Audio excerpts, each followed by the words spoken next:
Welcome to the Secrets Women Keep podcast. I am your secret keeper and confidant, Lauren White.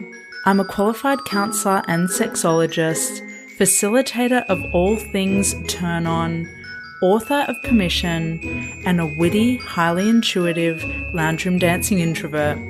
I help you as an exceptional woman in entrepreneurship to see, love, and trust all the parts of yourself, especially the unseen. Let's pull back the curtain, light the candelabra, and lift the veil. These are the secrets women keep. Hello, and welcome to the Secrets Women Keep. I am your host and confidant, Lauren White, and today I am excited about talking about rejection. That's right. I am very excited to talk about rejection. What I hope you are going to get from talking about the very highly charged feeling, emotional state that is rejection, is that you are going to get a completely fresh take on it and start to see it as something that can really work for you, so that you can start to see rejection as an ally rather than an enemy that is out to get you and out to bring you down. We're going to flip the script on rejection. I know a lot about rejection. Too much, really. Rejection is my ally now. It is my BFF. Because my first tip for you is whenever I get rejected, I simply say to myself, as much as this hurts, it's redirecting me to something better.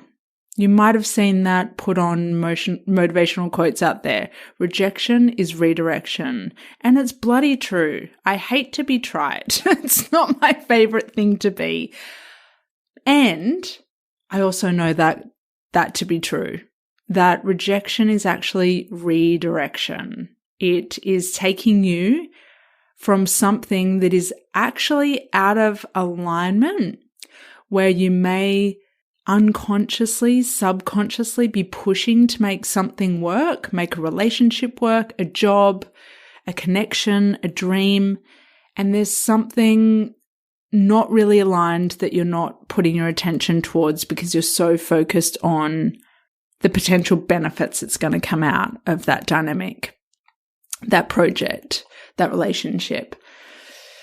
So please take a breath when you get rejected, because what happens in your brain, in your old primal brain, your old lizard brain, when you get redirected, I'm already substituting rejection with redirection. What happens when you get rejected? If it is a core emotion that is particularly activating, triggering for you, what happens is your brain goes, oh, I've been rejected, therefore I don't belong, therefore I am threatened, therefore I should default to survival. So once you know that the feeling is actually rejection, you are in a position of power. You can name it, you can identify it, you can sort of mull over the qualities of rejection. Okay, what's happened? I feel like someone has rejected me, has pushed me away, or a project or a job opportunity has pushed me away, and I'm feeling rejected. Rejection isn't the final feeling state. It's really actually one of the first feeling states. It's like you feel angry or you feel a sense of injustice, and then you realize it's because you feel rejected. Like I said, follow the crumbs to the root of it all, which is I don't belong, therefore I am threatened, therefore I am alone, therefore I need to default to survival mode. So what your primal brain and nervous system need when you get rejected is complete reassurance. Complete reassurance. So the sooner you intervene with that, with your breath and with your self-talk and with how you manage your energy and how that is expressed in that moment. For some people, rejection being set off is going to lead to overcompensation, trying to be overly productive, trying to make up for what they feel they lack. And of course, this exists on a spectrum. And for other people, it's going to look more like a fawn response, more like a response where you go into shutdown. Everyone's kind of got their own blueprint usually based on events, significant situations throughout childhood and adolescence that have shaped their brain to react a certain way. And I'm going to highlight that word react. When you default to one of those primal brain fear responses and you go into overproductivity, where you go into a freeze response, that is a reaction.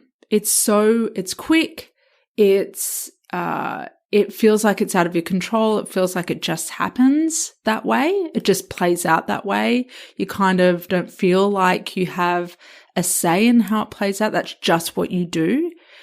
I'm here to tell you that you do have the power to rewire and to respond differently. And responding and reacting are really different states. In responding, you've got so much more power. So when your primal brain defaults to a fear response, when rejection hits hard, or it doesn't even have to hit hard, it could be a cumulative effect of all different forms of rejection, and then one really small incident is actually representative of all the things that happened or all the ways of rejection that happened before you got to that point. I want you to come into your body. I want you to come into your body straight away, like reassurance, comfort, safety. I'm safe, and I'm going to share some more words with you that I use myself. Trust me when I say this, anyone who's had a business, their own business, and specifically, I'm going to toot my own horn here, a business about sex is so familiar with rejection. It is a tricky one. So I've been through the trenches with rejection. I know it so well. It almost took me, but it never completely took me because my essence, my spirit, my tenacity kept rising up. And every time I just got a little bit better at managing it and a little bit better. And this year it's really kicked into gear. And I will tell you one of the secrets of rejection in just a moment because I'm going to get ahead of myself and go blah, blah, blah, and I don't want to. First, I want to share with you what you can say to yourself when you get rejected. So you've taken a breath, you've gone, okay, collect yourself, pause just for a moment. I would like you to repeat to yourself, I have been rejected because I'm expanding. People and opportunities that aren't right for me are pulling away because there's something else better. I will not self-reject. Don't self-reject. Don't self-reject. That piece is so vital. If you use rejection from an external source as a reason to self-reject, you're in trouble. It's not the rejection that really, from the outside, that really gets you. I mean, it does get you. What will take your life and vitality, and I mean that so seriously, what will take your life and vitality is if you interpret that external rejection as a valid reason to self-reject. No, you have a choice. You have a split second, a couple of seconds, a minute, 5 minutes to decide that when you get rejected, you are not going to let that be absorbed right down into your core and cause you to self-reject. No, I don't self-reject. Don't self-reject. And what you can, once you kind of put that healthy armor up and draw that healthy line in the sand, okay, this has happened and I'm not going to make it mean that I reject myself. You've got this window and it's really pivotal. Use it. You've got a window, use it. Okay, even though this has happened, I'm not going to self-reject. I'm not going to make this mean a million different things about me that aren't actually true. That person is in their own experience of life. That company, that whatever else is in their own experience of life. They're in their own perspective. I'm not going to have their perspective shake my perspective of myself. That thing wasn't aligned for me. It wasn't for my highest good. It wasn't for their highest good. And something I say to myself is, if I have to choose between staying small for someone and expansion, I choose expansion every time. Maybe that thing was going to cost you in some, or your creativity or your juice or your mojo or your fire in some really expensive way. Maybe that friendship was doomed, but was never going to go beyond a certain chapter of your life. So the antidote, not the antidote, the kind of the salve for rejection is trust. Full stop. Trust. When you infuse and inject trust into any experience where you get rejected, you elevate your experience of your life. You elevate your nervous system so that it can feel not just safe. That's not what we're going for. Once the initial trigger has passed or the initial charge has subsided, we're going for something way beyond safety, something that feels really illuminated and bold and bright. So you do that again and again and again, and your nervous system just knows, oh, I don't need to feel unsafe. I don't need to default to survival mode because I already know that you've got me. I already know that you're not going to self-reject. You've primed me to respond and not react.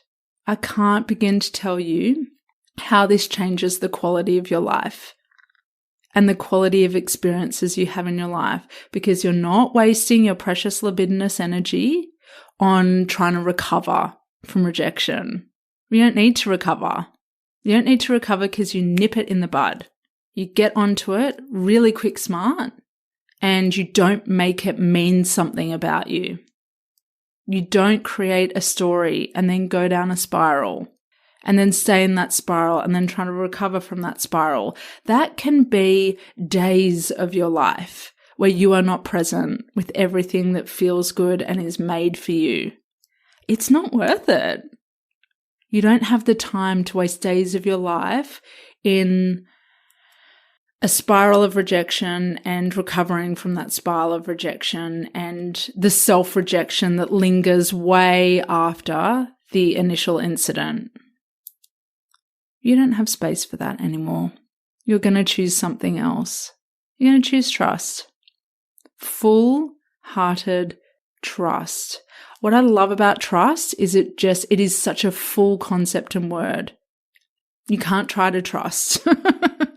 You can't kind of trust. It's really full and it's really expansive. And it loves you back so hardcore. So hardcore. I trust that thing wasn't for me. I trust that person has their own shit going on. I trust that us not being connected anymore is for their highest good and my highest good. When you live a life of authenticity, don't love using that word because it's so misused, right? But let's just use it for the sake of conversation. I'm just going to use it once and leave it there.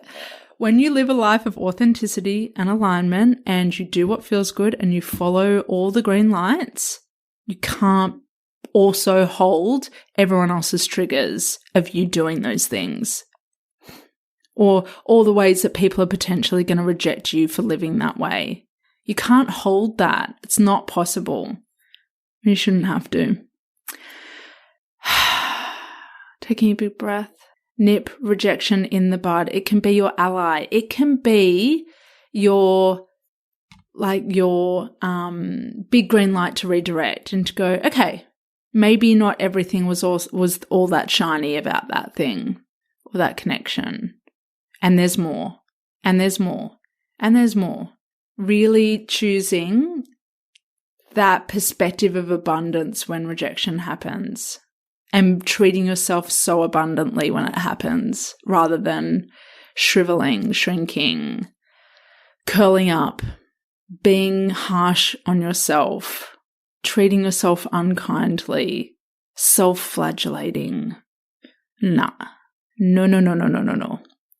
The antidote, the salve for rejection is trust.